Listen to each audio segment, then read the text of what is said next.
अज्ञानतिमिरान्धस्य ज्ञानाञ्जनशलाकया चक्षुरुन्मीलितं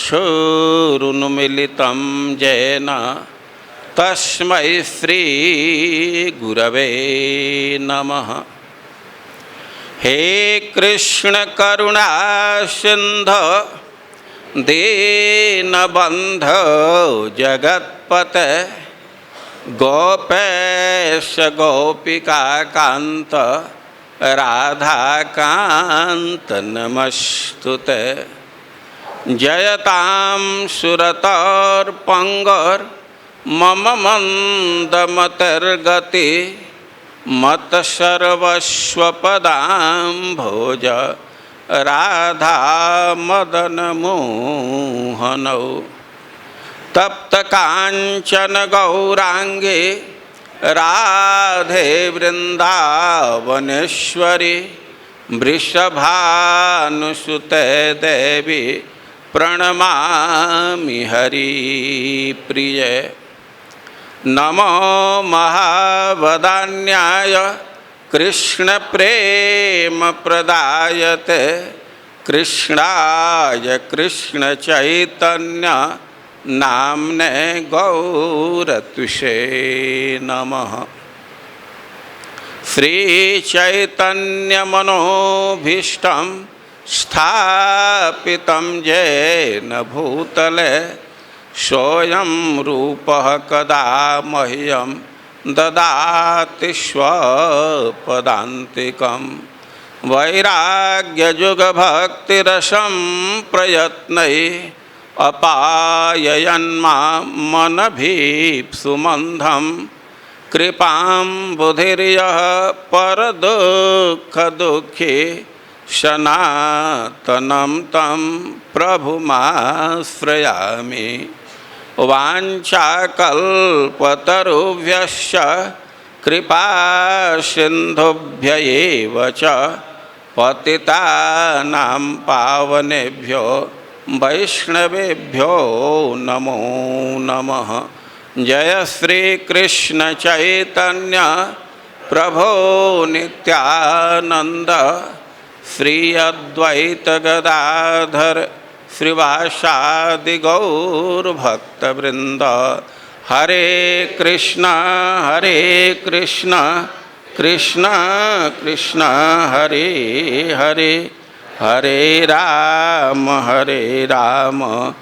राम राम हरे हरे। हरे कृष्ण कृष्ण कृष्ण हरे हरे हरे राम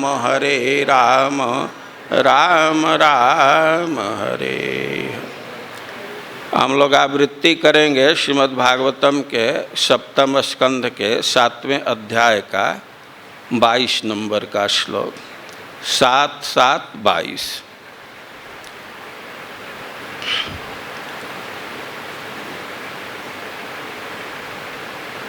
ओम नमो भगवते वासुदेवाय।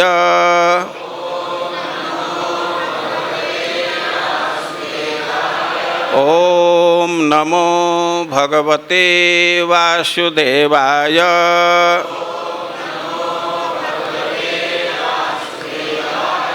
ओम नमो भगवते वासुदेवाय।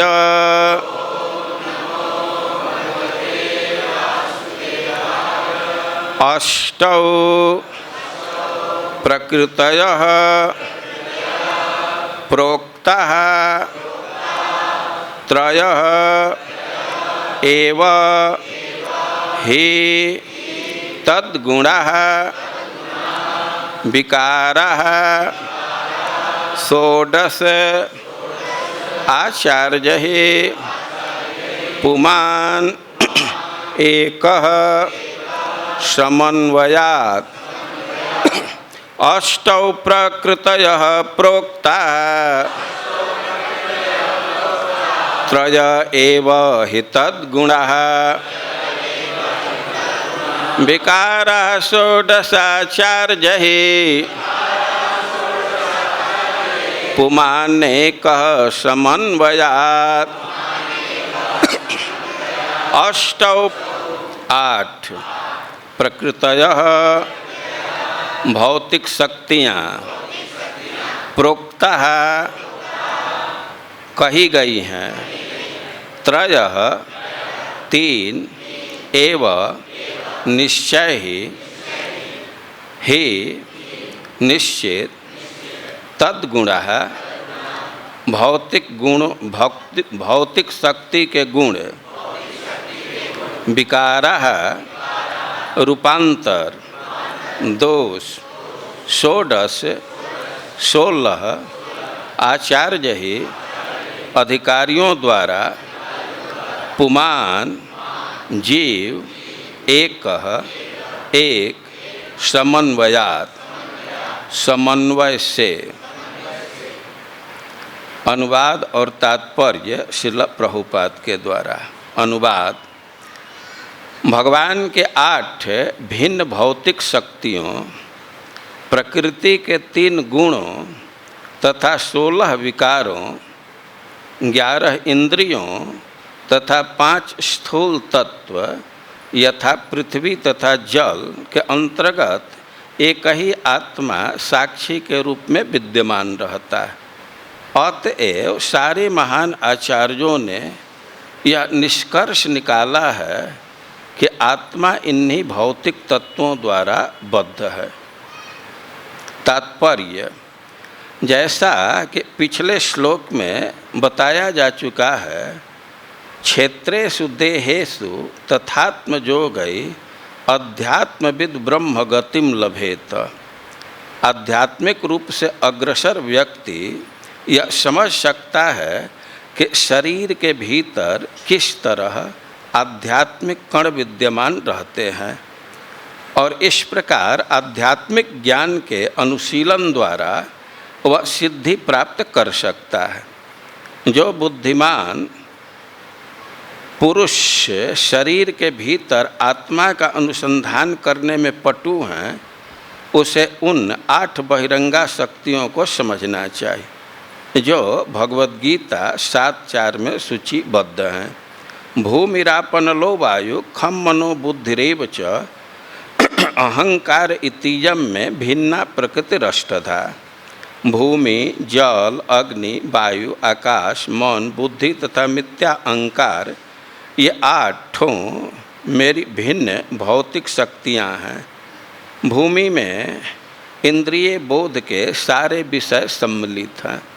रूप, रस, गंध तथा स्पर्श, गुलाब की सुगंध, मीठे फल का स्वाद तथा अन्य जो कुछ हम चाहते हैं वह सब भूमि के ही अंतर्गत आता है। जैसा कि श्रीमद् भागवत 1:10-4 में कहा गया, सर्व काम दुघा मही। पृथ्वी मही में हमारी सारी आवश्यक वस्तुएं हैं। इस प्रकार भूमि या पृथ्वी में सारे इंद्रिय बोध के विषय हैं। स्थूल भौतिक तत्व तथा सूक्ष्म तत्व, मन, बुद्धि तथा अहंकार मिलकर संपूर्ण भौतिक शक्ति बनाते हैं। इसी सकल भौतिक शक्ति में 3 गुण हैं। ये हैं सत्वगुण, रजोगुण तथा तमोगुण। ये आत्मा से नहीं अपितु प्रकृति शक्ति से संबंध है। इन्हीं 3 तत्वों को अन्योन्य क्रिया से 5 ज्ञानेंद्रिय, 5 कर्मेंद्रिय तथा इनका नियंत्रक मन प्रकट होते हैं। तब इन गुणों के अनुसार जीवात्मा विभिन्न प्रकार के कर्मों को विभिन्न प्रकार के ज्ञान, विचार, अनुभूति तथा इच्छा से संपन्न करने का अवसर प्राप्त करता है। इस प्रकार शारीरिक यंत्र कार्य करना प्रारंभ करता है। इसका समुचित विश्लेषण बड़े बड़े आचार्यों द्वारा, विशेष रूप से देवहूति पुत्र पूर्ण पुरुषोत्तम भगवान के अवतार कपिल द्वारा सांख्य योग में हुआ है। यहाँ पर इसका संकेत आचार्य शब्द से हुआ है। हमें चाहिए कि जो वैध आचार्य न हो उनका अनुगमन न करें। आचार्यवान पुरुषो वेद। दक्ष आचार्य के शरण ग्रहण करने पर ही सत्य को पूरी तरह से समझा जा सकता है। जीवात्मा व्यष्टि है, लेकिन शरीर कई भौतिक तत्वों का सम्मिश्रण है। इसकी पुष्टि इस तथ्य से होती है कि ज्यों ही जीव भौतिक तत्वों के इस संगठन को छोड़ देता है, त्यों ही पदार्थ मात्र ढेर बन जाता है।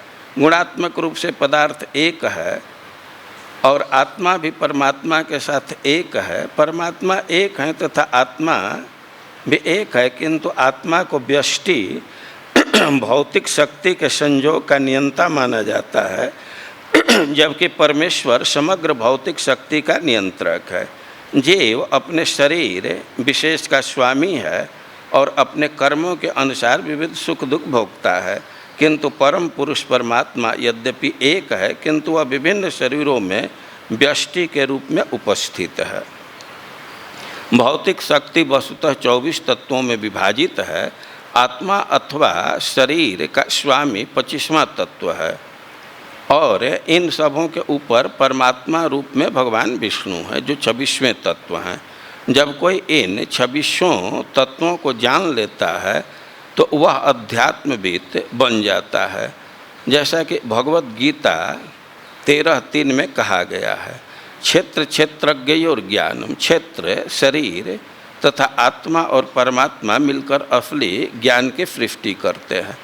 जब तक मनुष्य यह नहीं समझ लेता कि आत्मा से भगवान का नित्य संबंध है, तब तक उसका ज्ञान अधूरा रहता है। इसकी पुष्टि भगवत गीता 7:19 में हुई है। बहूनां जन्मना मन्ते ज्ञानवान् मां प्रपद्यते वासुदेव सर्वमिति स महात्मा सुदुर्लभ। जो वास्तव में ज्ञानी हैं, अनेक जन्मों के बाद वह मुझे समस्त कारणों का कारण जानते हुए मेरी शरण में आता है, ऐसा महात्मा अत्यंत दुर्लभ होता है। प्रत्येक वस्तु में चाहे भौतिक हो आध्यात्मिक, उन वासुदेव के विभिन्न शक्तियाँ निहित रहती हैं, जिनके अधीन आत्मा है, जो परमेश्वर का ही अंश है। इस पूर्ण ज्ञान को समझ लेने पर मनुष्य पूर्ण पुरुषोत्तम भगवान की शरण ग्रहण करता है। वासुदेव सर्वमिति स महात्मा सुदुर्लभ। जगत गुरु श्रील प्रभुपाद की।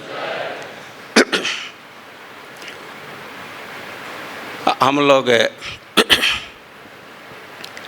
प्रहलाद महाराज के वक्तव्य को सुन रहे हैं। आप कथा जानते हैं कि एक दिन प्रहलाद महाराज अवसर पा करके, विद्यालय में अवकाश पा करके बच्चों को शिक्षा प्रदान करने लगे और उनके जो साथी थे, स्कूल के बच्चे थे, और प्रहलाद महाराज में उनकी बहुत गौरव बुद्धि थी, उनका बहुत महत्व देते थे। अब बच्चों को बुला करके जो बोलना प्रारंभ किए तो सब बच्चे उसको बहुत ध्यान से सुनने लगे। एकदम दृष्टि प्रहलाद महाराज के तरफ रह करके और मन को उनके प्रवचन पर केंद्रित करके सुन रहे थे। प्रहलाद महाराज भगवान की शरणागति की बात कही, भागवत धर्म के आचरण की बात कही, बहुत जोर दे करके सब तरह से स्थापित किए। लेकिन इस सब बात को सुन करके प्रहलाद महाराज के जो साथी हैं उनके मन में एक बहुत भारी कौतुक जग गया कि तो इस स्कूल में हम लोगों के साथ भर्ती हुआ है, अलग से कोई कोचिंग तो करता नहीं है, तो इसको ज्ञान कहाँ से आ गया? ऐसा ज्ञान तो हम लोगों के क्लास में कभी प्रदान नहीं किया गया।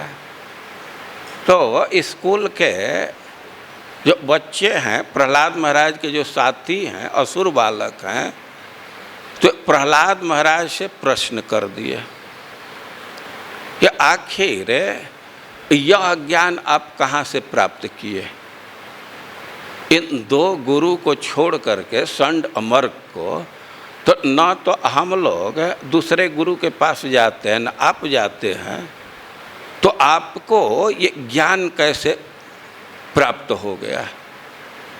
और प्रहलाद महाराज सब कथा को बतलाए कि हमारे पिताजी जब घोर तपस्या में लग गए और देवताओं को एक अवसर मिला, वे स्वर्ग को खाली कराना चाहते थे और उसी क्रम में हमारी माता को भी पकड़ करके ले जा रहे थे। बीच में नारद जी मिल गए, इंद्र को मना किए, पर परिग्रहम, ये दूसरे की संपत्ति है, दूसरे की पत्नी है, इसको तुम कहाँ ले जा रहे हो? और इंद्र बतलाए कि हमको इस स्त्री से कोई मतलब नहीं है, यह गर्भवती है या हमारे शत्रु का पुत्र है, वीर्य है, और मैं उसको नष्ट करना चाहता। तो मैं केवल उतना दिन तक इस स्त्री को अपने पास रखूँगा जब तक यह प्रसव नहीं करती। नारद जी की बात नारद जी से जब इस प्रकार कहे तो नारद जी स्पष्ट शब्दों में कहे कि इसके गर्भ में जो व्यक्ति है उसका वध तुम नहीं कर सकते, क्योंकि अनंतानुचर महाबली, कयाधु के गर्भ में जो व्यक्ति है तो वह तो भगवान का भक्त है और बहुत बलवान है, और मुंच इसको छोड़ दो। स्पष्ट शब्दों में कह रहे थे, पर परिग्रह, दूसरे की स्त्री है, दूसरे की संपत्ति है, तुम्हारा पकड़ने का तुमको इसको पकड़ने का अधिकार नहीं है। तो इंद्र उस स्त्री को छोड़ दिए, लेकिन अब तो इस स्त्री के सामने समस्या कि अकेले जाए कहाँ, गर्भवती स्त्री। अब उसके असहाय स्थिति को देख करके नारद जी उसको निजाश्रमम, अपने आश्रम पर लाए। आश्रम का अर्थ है उनका आश्रम बद्रिकाश्रम है या किसी मित्र का घर होगा जिसको एकदम अपना जैसा ही मानते थे। कोई कोई संबंध होता है कि वहाँ जाने में कोई संकोच नहीं है, क्योंकि नारद जी का तो अपना कोई घर नहीं था, अपना आश्रम नहीं था। अब वह स्त्री बहुत सेवा करने लगी, परमया भक्त्या, बहुत श्रद्धा के साथ, लेकिन कह रहे हैं कि सती वह पातिव्रत्य धर्म का थोड़ा भी उल्लंघन नहीं की। अपने पातिव्रत्य धर्म का पालन करते हुए नारद जी की खूब सेवा की, परिचरत, और उसके मन में कामना थी। दो कामना का उल्लेख किया गया है, गर्भस्य क्षेमाय और इच्छा प्रसुप्तये। वो अपने गर्भ को सुरक्षित रहना चाहती थी और उसकी इच्छा थी कि हम अपने इच्छा के अनुसार प्रसव करें। यह थोड़ा कठिन कार्य है। कोई भी स्त्री है और गर्भ को अपने पेट में रखती है, बच्चे को गर्भ में धारण करती है, लेकिन शरीर का कुछ वायु है कि वह फोर्स करता है। अब वह वायु सक्रिय हो जाता है, प्रसूति वायु सक्रिय हो जाता है, तब स्त्री के इच्छा के ऊपर नहीं है कि गर्भ को अपने पेट में रखे, बाध्य है बाहर करने के लिए। लेकिन कयाधु के मन में इच्छा थी कि हमारे पति जब वापस आ जाए तो उनके समक्ष में प्रसव करूं। तो इसलिए वो नारद जी से चाह रही थी कि हमको यह क्षमता प्रदान कर दे।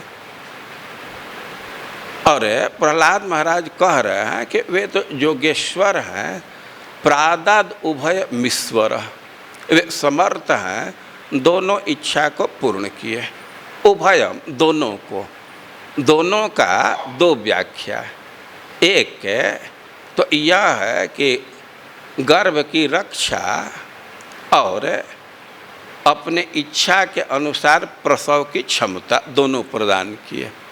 और उभयम का एक अर्थ है कि यह दोनों तो प्रदान किए ही, क्योंकि इसकी तो इच्छा कयाधु की तरफ से था, इसके साथ ही वे भक्ति का तत्व भी प्रदान किए। तो उभयम का अर्थ है कि उसके मन में जो इच्छा थी उसको, और प्रहलाद को ध्यान में रह करके भक्ति के तत्व को भी। वो प्रहलाद महाराज गर्भ में है, माम उद्देश्य, वे कह रहे हैं कि हमको ध्यान में रह करके हमारी माँ को उपदेश दे रहे थे। और कई एक बात है, इन बातों की व्याख्या के लिए समय नहीं है, लेकिन संकेत समझ लेना चाहिए कि कोई गर्भवती स्त्री है और उसके व्यवहार का कितना भारी असर गर्भ पर पड़ता है। उपदेश दिया जा रहा है स्त्री को, वह सुन रही है, और ज्ञान प्राप्त हो गया प्रहलाद महाराज को। स्त्री के विषय में, अपने माँ के विषय में प्रहलाद महाराज कह रहे हैं कि वह तो कुछ दिन के बाद भूल गई। स्त्रीत्वात्, भाई क्यों भूल गई? इसलिए कि स्त्री है। अरे भाई स्त्री है तो कुछ समझ में नहीं आ रहा कि स्त्री होने से क्यों भूल जाएगी। और कम से कम दो चीज़ ध्यान रखना चाहिए कि स्त्रियों का काम करने में बहुत मन लगता है। कोई कोई स्त्री हैं कि उनको चुपचाप बैठने को कह दीजिए तो बहुत भारी दंड हो जाएगा। वो कुछ न कुछ घर के थोड़े दूर में ही, लेकिन वो बहुत चिंता में रहती हैं, इसको संजो करके रखना, इसको साफ करके रखना। तो उनका मन तो बर्तन कपड़ा इसमें लगा रहता है। तो एक तो कारण यह है, और दूसरी बात है कि बेटा बेटी में राग भी बहुत अधिक होता है। अब राग होने से तो बेटा बेटी चित्त में छाए रहते हैं, वो ज्ञान अब धीरे धीरे धूमिल हो जाता है। और एक कारण दे रहे हैं कि कालस्य दीर्घत्वात्, बहुत दिन हो गया, तो ऐसे एक काल का स्वभाव है कि हमारे स्मरण को बाधित करता रहता है। कोई चीज़ आज पढ़े हैं तो अब भुलाने के लिए कुछ प्रयास नहीं करना पड़ता है, काल के प्रभाव से धीरे धीरे भूल जाता है। और प्रहलाद महाराज इस प्रकार सब घटना को बतलाए, और प्रहलाद महाराज को ऐसा लगा कि इन बच्चों को भी इसमें इंटरेस्ट है। उनके मनोभाव को समझ करके वे कहने लगे। कोई भी टीचर है तो अपने स्टूडेंट को समझता है। वास्तव में एक शिक्षाविद तो परिभाषा ही दे दिया है, teaching means to understand the people. अपने छात्र को समझ जाना, यही शिक्षण है। तो प्रहलाद महाराज उनको आशीर्वाद दे रहे हैं या आश्वासन दे रहे हैं कि यदि तुम लोगों की श्रद्धा होगी तो तुम लोगों को भी यह ज्ञान प्राप्त हो जाएगा। वे कौन ज्ञान है, क्या है, वो कैसे प्राप्त होगा, तब अब प्रहलाद महाराज देह और आत्मा के अंतर को समझा रहे हैं। देखिए, ये जो ब्रह्मांड है या उसी का छोटा रूप शरीर है, वो शरीर पर आप विचार करेंगे तो इसमें जड़ और चेतन का संघात है, कॉम्बिनेशन। कोई कोई चीज़ जड़ है, निष्क्रिय है, ज्ञानहीन है, और इसी में कोई कोई तत्व है जो चेतन है, सक्रिय है, और कोई भी मनुष्य है तो उसका कर्तव्य बनता है कि वो चैतन्य तत्व का अन्वेषण करे, भगवान का अन्वेषण करे। अरे भाई कहाँ अन्वेषण करेगा? कि इसी शरीर में अन्वेषण कर सकता।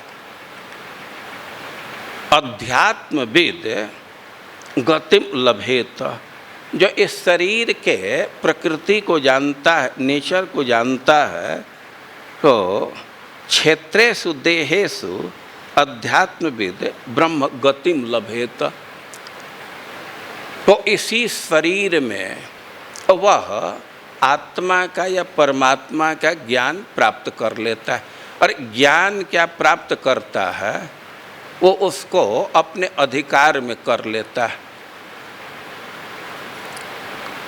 ऐसा कहा गया है कि जो उपयुक्त साधन का अवलंबन करे तो गुणेषु, इसी शरीर में भगवान की प्राप्ति कर लेगा। गुणेषु, इसी संसार में घर गृहस्थी में भगवान को प्राप्त कर लेगा।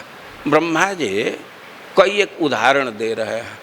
यथाग्निमेधस्य मृतम च गोसु, जैसे जो सही उपाय का अवलंबन करता है तो अरणी से ही आग प्राप्त कर लेता है। उपाय का कितना भारी महत्व है, इन उदाहरण से आप समझ सकते हैं। किसी को आग की ज़रूरत है और खूब परिश्रम करे, लेकिन अब दीवाल पर माथा पीटने से या एक्सरसाइज करने से या बहुत लोगों को जुटा करके उनसे प्रार्थना करने से तो आग की प्राप्ति होगी नहीं होगी, यह कुछ कहा नहीं जा सकता। लेकिन जो उपाय जानता है वो 1 रुपया का दिया सलाई लाएगा कि वो रगड़ दिया आग की प्राप्ति हो जाएगी। तो कह रहे हैं कि यथई, कैसे मैं श्लोक बोला, यथाग्निमेधस्य मृतम च गोसु, और किसी को घी की आवश्यकता है तो गाय का पालन करेगा और गाय से दूध प्राप्त करके दही जमा करके घी प्राप्त कर लेगा। और भूवि अम्बु अन्नम, किसी को अन्न की आवश्यकता है या जल की आवश्यकता है तो उपाय करके भूमि से प्राप्त कर लेता है। जल की आवश्यकता है तो पाइप डाल करके, बोरिंग करके जल प्राप्त कर लेता है। खेती इत्यादि करके और अन्न को प्राप्त कर लेता है। जो उपाय की महिमा, देखिए जो बड़े बौद्धिक लोग हैं, बड़े बड़े पत्रकार, प्रोफेसर, वकील, अब वे लोग चाहें कि हम अपने ऑफिस में अपने बुद्धि के बल से अन्न उत्पन्न कर दूंगा, तो बहुत कठिन है, वे नहीं कर सकते। लेकिन अंगूठा छाप किसान है, अपना साइन भी नहीं कर सकता, वह भी ट्रक अन्न दूसरे को दे देता है, क्योंकि वह सही उपाय का अवलंबन किया। किसी व्यक्ति को जीविका की आवश्यकता है तो कुछ हाल रोजगार चालू करता है, दुकान चालू कर दिया, कोई नौकरी कर लिया तो जीविका प्राप्त कर लेता है। तो जैसे इन सब वस्तु को सही उपाय से प्राप्त कर लेते हैं, ओके, जोगैर मनुष्य अध्यंत ही त्वाम गुणेश बुद्ध्या कवयो बदंती। अरे कि जो विद्वान लोग हैं तो यही कहते हैं कि बुद्ध्या योग है, बुद्धि योग से, भक्ति योग से, गुणेशु, इसी प्रकृति के अंदर, इसी संसार के अंदर या इसी शरीर के अंदर अध्यंत ही त्वाम, सही उपाय का अवलंबन करने से व्यक्ति यहीं आपको प्राप्त कर लेता है। ये बड़े बड़े कवि कहते हैं। या एक अर्थ है कि प्राप्त भी कर लेता है और उसका वर्णन भी करता है। वो प्रहलाद महाराज सलाह दे रहे हैं कि व्यक्ति को भगवान का साक्षात्कार करना चाहिए, आत्म साक्षात्कार होना चाहिए, और इसी शरीर में कर सकता है। अध्यात्मविद, उसको इस शरीर के प्रकृति का ज्ञान होना चाहिए। एक उदाहरण दे रहे हैं कि जैसे खनिज पदार्थ है, सोना है, हीरा है, यूरेनियम है, तो ऐसा नहीं होता है कि कहीं उसका स्टोर पड़ा हुआ है। वो तो एक तो भूमि के नीचे है और कोयला के भंडार में या दूसरे चीज़ के भंडार में है, वो छिपा हुआ है। बड़ा बड़ा कोयला का भंडार है और उसमें कहीं कहीं यूरेनियम है या अबरख है या सोना है, हीरा है, लेकिन जो जानकार व्यक्ति है वहाँ से निकाल लेता है ना। वे उपाय का अवलंबन करके निकाल लेता है। तो उसी प्रकार जो अध्यात्मविद हैं, इससे शरीर के प्रकृति को समझने वाले हैं और ब्रह्म गतिम लभेत, वे इसको प्राप्त कर लेते हैं। यह प्राप्त कर लेना चाहिए। तो भाई शरीर का क्या स्वभाव है, कह रहे हैं कि अष्टौ प्रकृतयः प्रोक्ता। अब इस शरीर की संरचना पर विचार करेंगे तो इसमें 8 प्रकृति है। प्रकृति और विकृति, ये 2 शब्द बड़े महत्वपूर्ण हैं। यहाँ कह रहे हैं कि अष्टौ प्रकृतयः प्रोक्ता। ये शरीर में जो तत्व हैं, तो उसमें 8 को प्रकृति कहा गया है। किसके द्वारा कहा गया है? आचार्य ही, जो सांख्य योग के आचार्य विद्वान हैं, तो शरीर के तत्वों का विश्लेषण करते हुए बतलाए हैं कि 8 प्रकृति है और 3 उसके गुण हैं और 16 विकार है और पुमान एक समन्वयात, और इसी में एक पुरुष बंधा हुआ है या इसमें प्रविष्ट है, इससे संबंधित है। तो ये प्रकृति इस शरीर के नेचर के विषय में कह रहे हैं और कह रहे हैं कि देहस्तु सर्वसंघातो जगतस्तस्तुरिति द्विधा अत्रैव मृग्यः पुरुषो नेति नेति इति अतत्यजन। आगे के श्लोक में उपाय बतलाए हैं कि यही पुरुष का अन्वेषण करना है। पुरुष आत्मा के लिए भी प्रयुक्त है और परमात्मा के लिए भी, दोनों के लिए।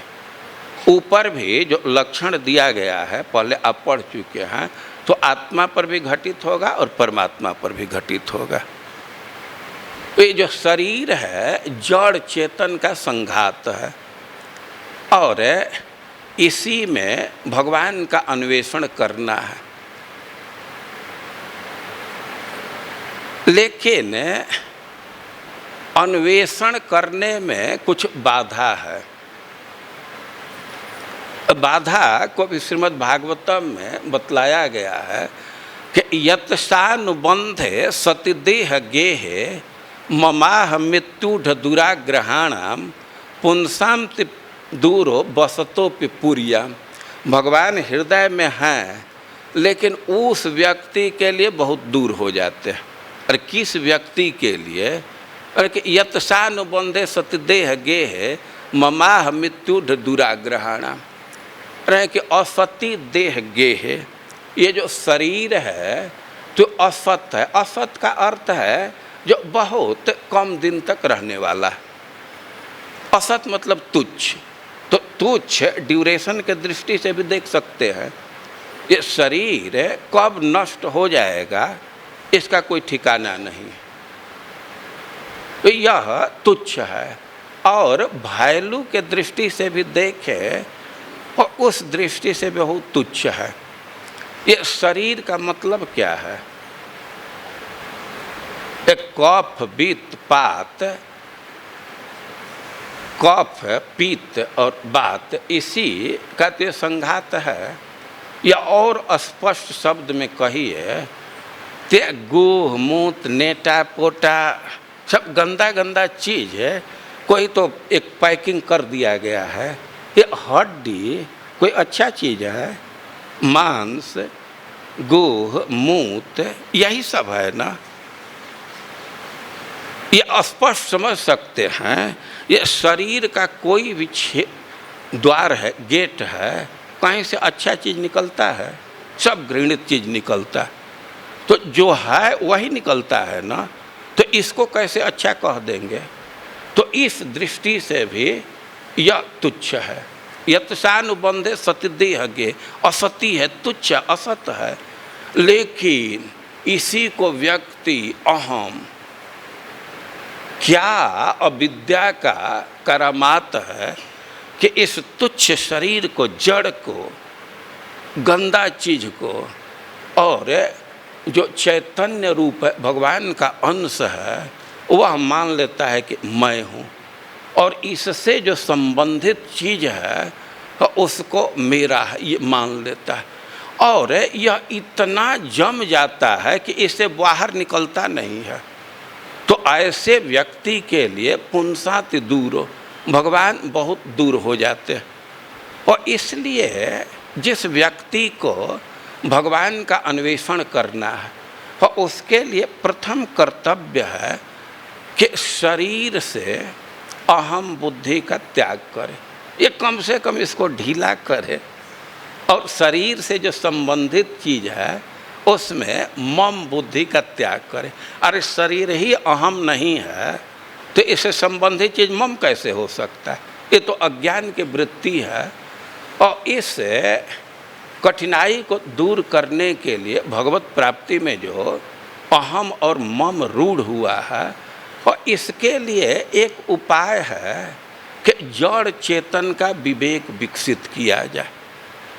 इसी से सांख्य शास्त्र में ये तत्वों का विश्लेषण किया जाता है, और तत्व के नेचर को समझ करके व्यक्ति समझ सकता है कि ना ना, यह तो भगवान नहीं हो सकता, यह तो आत्मा नहीं है, यह परमात्मा नहीं है। और इसलिए ये शरीर के बनावट को बतला रहे हैं कि अष्टौ प्रकृतयः प्रोक्ता, 8 प्रकृति है।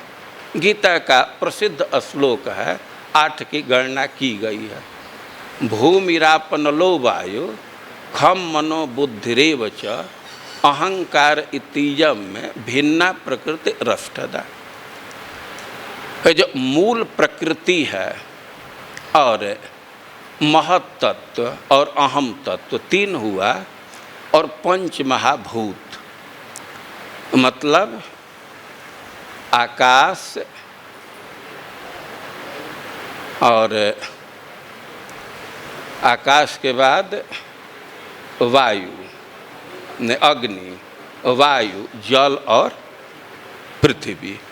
तो ये 8 हो गया। और विकारा षोडशाचार्य, इसके पहले त्रय एव ही तद्गुणा। और ये जो 3 गुण हैं सत्व रज और तम, तो यह तो प्रकृति के ही हैं, तो उससे अलग इसकी गिनती नहीं किया जाए। वो तो प्रकृति के स्वरूप में ही है। प्रकृति का मतलब त्रिगुण। और विकारा षोडशाचार्य पुमान एक समन्वयात, और 16 विकार है। 5 ज्ञानेन्द्रिय, 5 कर्मेंद्रिय और 1 अंतःकरण। कितना हुआ? 11। और 5 तन्मात्रा मतलब इंद्रियों के विषय, रूप रस गंध स्पर्श। तो यह 16 हुआ। और इसके साथ पुमान एक समन्वयात, सम अन्वयात, ये सब है, लेकिन यह टिक नहीं सकता। यह एक साथ स्थित है, उसके पीछे कारण है कि इसमें भगवान प्रविष्ट हुए और भगवान ही इसको बांध करके रखे हैं, एक साथ है। और भगवान इससे निकल जाए तो सब हट हट करके अपने कारण में चला जाएगा। तो आगे के श्लोक में कह रहे हैं कि अतत्यजेत, व्यक्ति को विचार करना चाहिए कि यह परमात्मा है, ये महत्त्व परमात्मा है, तो उत्तर आएगा कि नहीं। क्या अहम तत्व है? नहीं। क्या भूमि है? नहीं, क्योंकि ये सब तो जड़ हैं। तो ऐसे अतत् का त्याग करके और परमात्मा का अन्वेषण किया जा सकता है। तो भगवान का अन्वेषण करना है, और उसके लिए दो बात बहुत महत्वपूर्ण है। एक तो देहात्म बुद्धि का त्याग होना चाहिए, जड़ और चेतन का विवेक विकसित करना चाहिए। और भी साधन बतलाए हैं, लेकिन कोई भी साधन कर रहे हैं जब तक गुरु का आश्रय नहीं रखे हैं, तब तक आप को सफलता संदिग्ध है और मार्ग में बहुत कठिनाई आएगी। और इसीलिए कह रहे हैं गुरु शुश्रूषया भक्त्या, और गुरु की श्रद्धा पूर्वक भक्ति पूर्वक सेवा, और जो भी प्राप्त है गुरु को अर्पण करने से, भगवान की भक्ति करने से, कथा कीर्तन करने से, अर्चन पूजन करने से भगवान की प्राप्ति हो जाती है। तो अपने सिद्धांत को स्थापित कर रहे हैं, लेकिन दो चीज़ बहुत महत्वपूर्ण है। ये देह और आत्मा, जड़ और चेतन का विवेक होना चाहिए, और हमारी साधना निर्बाध चले, हम निराशा में न पड़ें, कठिनाई में न पड़ें, उसके लिए गुरु का आश्रय बहुत आवश्यक है। एक श्लोक है श्रीमद् भागवतम में, उसको हम पढ़ना चाहते हैं। थोड़ा निकालिए श्लोक, वो 10:33 स्क्रीन पर आ गया। आप लोग इसको थोड़ा पीछे से बोलिए, 1-2 मिनट समय है। विजित हृषिक वायुभिरदान्त मनस्तुरगम,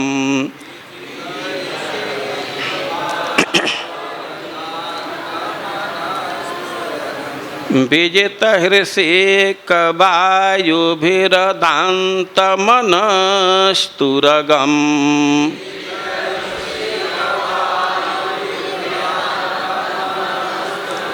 य इह यतन्ते यन्तुमतिलोलमुपायखिदः,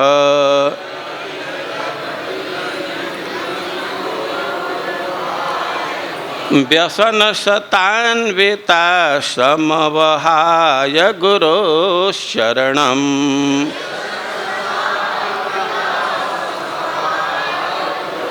वणिज इवाज संत कृत कर्णधरा जलधौ।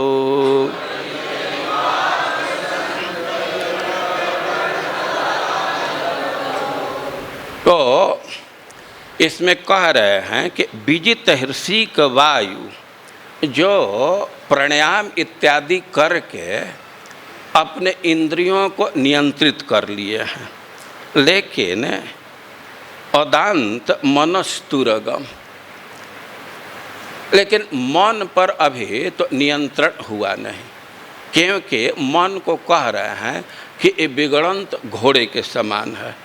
तो मन यदि नियंत्रित नहीं हुआ और जो करके इंद्रियों को नियंत्रित कर लिए, तो यह अतंत यंतु मतिलोलमुपायखिद, कि जो व्यक्ति अब मन को बस में करना चाहता है, लोलम वो बहुत चंचल है, तो उपाय करने में भी वो खिन्न हो जाता है, शोक में पड़ जाता है।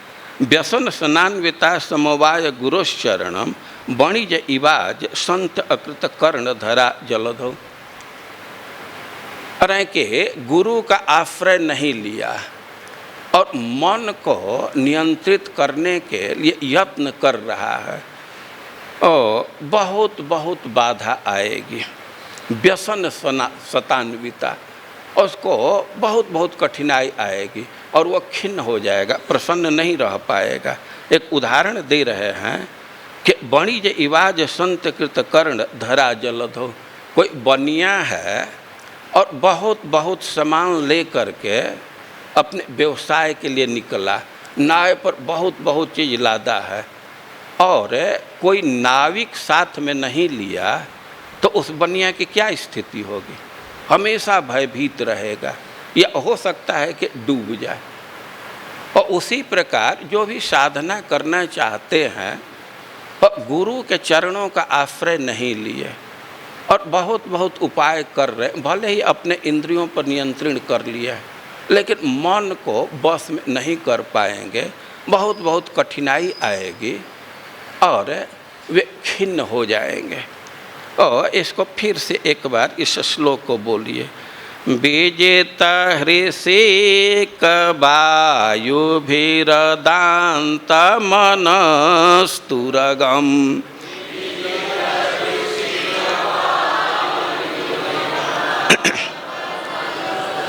थोड़ा इसका छंद भिन्न है तो इसीलिए मैं पाठ भी करा रहा हूँ कि एक बार अभ्यास हो जाए, फिर बाद में आप करते रहिएगा।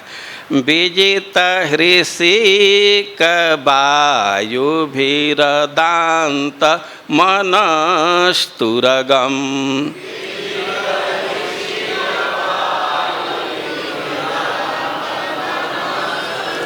साथ में बोलिए।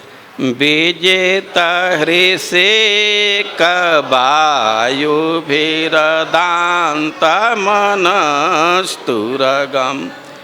ययैह यजन्ते यन्तु मतिलोला उपायखिदः।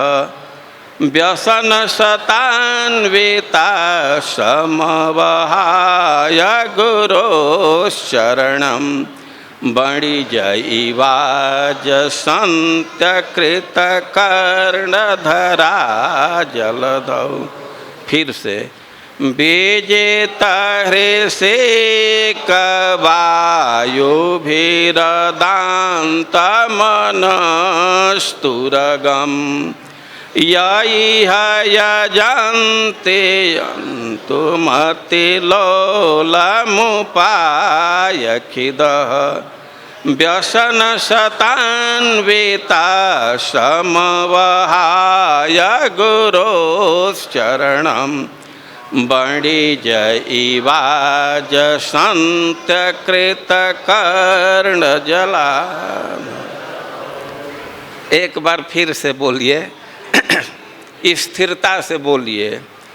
बीजित हृषिक वायुभिरदान्त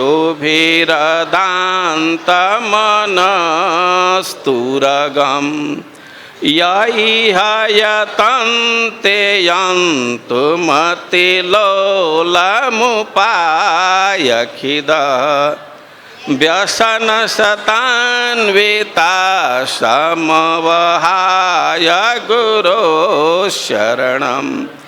बणिज इवाज संत्यकृतकर्णधरा जलधौ। वो प्रहलाद महाराज कई एक उपाय आगे बतलाए हैं, और प्रथम उपाय है जड़ और चेतन का विवेक उत्पन्न करना, देह और आत्मा के प्रकृति को समझना। और भी उपाय हैं, लेकिन सबके साथ गुरु का आश्रय आवश्यक है। एक चीज़ छोड़ देंगे तो कोई भी उपाय कीजिए, आपको रास्ते में भी कठिनाई आएगी और मन खिन्न हो जाएगा, हो सकता है कि सफलता की प्राप्ति न हो। तो प्रहलाद महाराज के विचारों को हम लोग आगे के क्लास में सुनते रहेंगे। हरे कृष्ण। हाँ बोलिए।